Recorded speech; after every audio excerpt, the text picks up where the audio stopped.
गुरुर्ब्रह्मा गुरुर्विष्णु गुरुर्देवो महेश्वराय गुरुरे साक्षात् परं ब्रह्म तस्मै श्री गुरुदेव नमः। कृष्णं नारायणं वन्दे कृष्णं वन्दे व्रजप्रियं कृष्णं द्वैपायनं वन्दे कृष्णं वन्दे वृथासुतम्। अथ पंचमो अध्यायः। भगवान के यश कीर्तन की महिमा और देवर्षि नारद जी का पूर्व चरित्र। सुत जी कहते हैं, तदंतर सुख पूर्वक बैठे हुए बिना पाणी परम यशस्वी देवर्षि नारद ने मुस्कुराकर अपने पास ही बैठे ब्रह्मर्षि व्यास जी से कहा। नारद जी ने प्रश्न किया, महाभाग व्यास जी, आपके शरीर एवं मन दोनों ही अपने कर्म एवं चिंतन से संतुष्ट है न? अवश्य ही आपकी जिज्ञासा तो भली भांति पूर्ण हो गई है, क्योंकि आपने जो यह महाभारत की रचना की है वह बड़ी ही अद्भुत है। वह धर्म आदि सभी पुरुषार्थों से परिपूर्ण है। सनातन ब्रह्म तत्व को भी आपने खूब विचारा है और जान भी लिया है, फिर भी प्रभु आप अकृतार्थ पुरुष के समान अपने विषय में शोक क्यों कर रहे हैं? व्यास जी ने कहा, आपने मेरे विषय में जो कुछ कहा है वह सब ठीक ही है। वैसा होने पर भी मेरा हृदय संतुष्ट नहीं है। पता नहीं इसका क्या कारण है।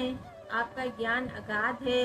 आप साक्षात ब्रह्मा जी के मानस पुत्र हैं, इसलिए मैं आपसे ही इसका कारण पूछता हूँ। नारद जी, आप समस्त गोपनीय रहस्यों को जानते हैं, क्योंकि आपने उस पुराण पुरुष की उपासना की है जो प्रकृति पुरुष दोनों के स्वामी हैं और असंग रहते हुए ही अपने संकल्प मात्र से गुणों के द्वारा संसार की सृष्टि, स्थिति और प्रलय करते रहते हैं।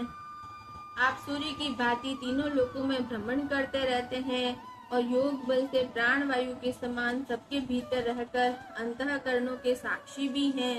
योगानुष्ठान और नियमों के द्वारा पर ब्रह्म और शब्द ब्रह्म दोनों की पूर्ण प्राप्ति कर लेने पर भी मुझ में जो बड़ी कमी है उसे आप कृपा करके बतलाइए। नारद जी ने कहा, व्यास जी, आपने भगवान के निर्मल यश का गान प्राय नहीं किया। मेरी ऐसी मान्यता है कि जिससे भगवान संतुष्ट नहीं होते वह शास्त्र या ज्ञान अधूरा है। आपने धर्म आदि पुरुषार्थों का जैसा निरूपण किया है, भगवान श्री कृष्ण की महिमा का वैसा निरूपण नहीं किया। जिस वाणी से चाहे वह रस भाव अलंकार आदि से युक्त ही क्यों न हो, जगत को पवित्र करने वाले भगवान श्री कृष्ण के यश का कभी गान नहीं होता। वह तो कौवों के लिए उच्छिष्ट फेंकने के स्थान के समान अपवित्र मानी जाती है। मानसरोवर के कमनीय कमल वन में विहरने वाले हंसों की भांति ब्रह्म धाम में विहार करने वाले भगवत चरणार विंदाश्रित परम हंस भक्त कभी उसमें रमण नहीं करते।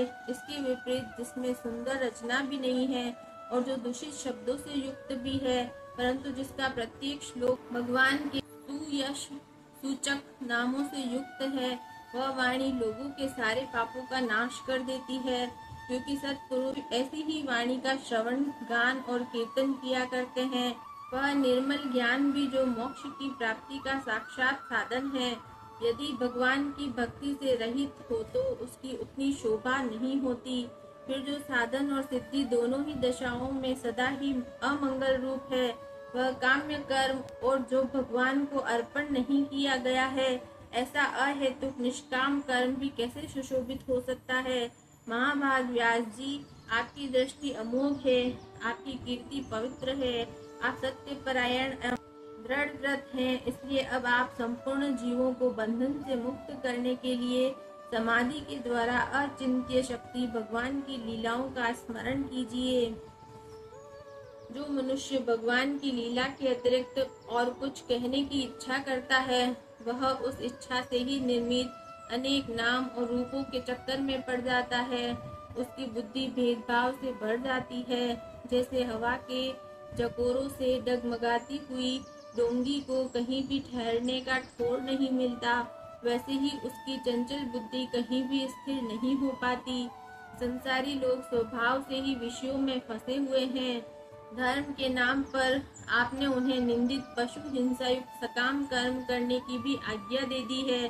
यह बहुत ही उल्टी बात हुई, क्योंकि मूर्ख लोग आपके वचनों से पूर्वोक्त निंदित कर्म को ही धर्म मानकर यही मुख्य धर्म है ऐसा निश्चय करके उसका निषेध करने वाले वचनों को ठीक नहीं मानते। भगवान अनंत हैं, कोई विचारवान ज्ञानी पुरुष ही संसार की ओर से निवृत्त होकर उनके स्वरूप भूत परमानंद का अनुभव कर सकता है।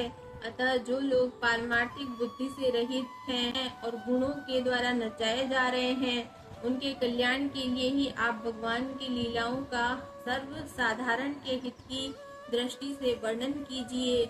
जो मनुष्य अपने धर्म का परित्याग करके भगवान के चरण कमलों का भजन सेवन करता है, भजन परिपक्व हो जाने पर तो बात ही क्या है। यदि इससे पूर्व ही उसका भजन छूट जाए तो क्या कहीं भी उसका कोई अमंगल हो सकता है। परंतु जो भगवान का भजन नहीं करते और केवल स्वधर्म का पालन करते हैं, उन्हें कौन सा लाभ मिलता है। बुद्धिमान मनुष्य को चाहिए कि वह उसी वस्तु की प्राप्ति के लिए प्रयत्न करे जो तिनके से लेकर ब्रह्मा पर्यंत समस्त ऊंची नीची योनियों में कर्मों के फल स्वरूप आने जाने पर भी स्वयं प्राप्त नहीं होती। संसार के विषय सुख तो जैसे बिना चेष्टा के दुख मिलते हैं, वैसे ही कर्म के फल रूप में अचिंत्य गति समय के फेर से सबको सर्वत्र स्वभाव से ही मिल जाते हैं। व्यास जी, जो भगवान श्री कृष्ण के चरणारविंद का सेवक है, वह भजन न करने वाले कर्मी मनुष्यों के समान देवात कभी बुरा भाव हो जाने पर भी जन्म मृत्यु में संसार में नहीं आता। वह भगवान के चरण कमलों के आलिंगन का स्मरण करके फिर उसे छोड़ना नहीं चाहता। उसे रस का चस्का जो लग चुका है, जिनसे जगत की उत्पत्ति स्थिति और प्रलय होते हैं, वे भगवान ही इस विश्व के रूप में भी हैं। ऐसा होने पर भी वे इससे विलक्षण हैं। इस बात को आप स्वयं जानते हैं, तथापि मैंने आपको संकेत मात्र कर दिया है। व्यास जी, आपकी दृष्टि अमोघ है। आप इस बात को जानिए कि आप पुरुषोत्तम भगवान के कला अवतार हैं। आपने अजन्मा होकर भी जगत के कल्याण के लिए जन्म ग्रहण किया है, इसलिए आप विशेष रूप से भगवान की लीलाओं का कीर्तन कीजिए। विद्वानों ने इस बात का निरूपण किया है कि मनुष्य की तपस्या, वेदाध्ययन, यज्ञानुष्ठान, स्वाध्याय, ज्ञान और दान का एकमात्र प्रयोजन यही है कि पुण्य कीर्ति श्री कृष्ण के गुणों और लीलाओं का वर्णन किया जाए। मुने, पिछले कल्प में अपने पूर्व जीवन में मैं वेदवादी ब्राह्मणों की एक दासी का लड़का था। वे योगी वर्षा ऋतु में एक स्थान पर चातुर्मास्य कर रहे थे। बचपन में ही मैं उनकी सेवा में नियुक्त कर दिया गया था। मैं यद्यपि बालक था, फिर भी किसी प्रकार की चंचलता नहीं करता था।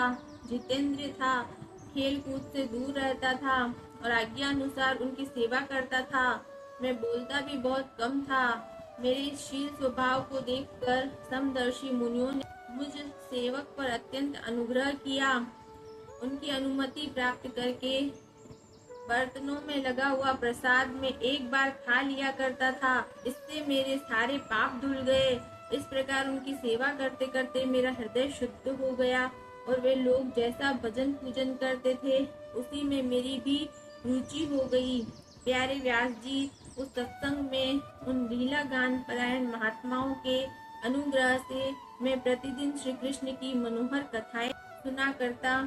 श्रद्धा पूर्वक एक एक पद श्रवण करते करते प्रिय कीर्ति भगवान में मेरी रुचि हो गई। महामुने, जब भगवान में मेरी रुचि हो गई, तब उन मनोहर कीर्ति प्रभु में मेरी बुद्धि निश्चल हो गई।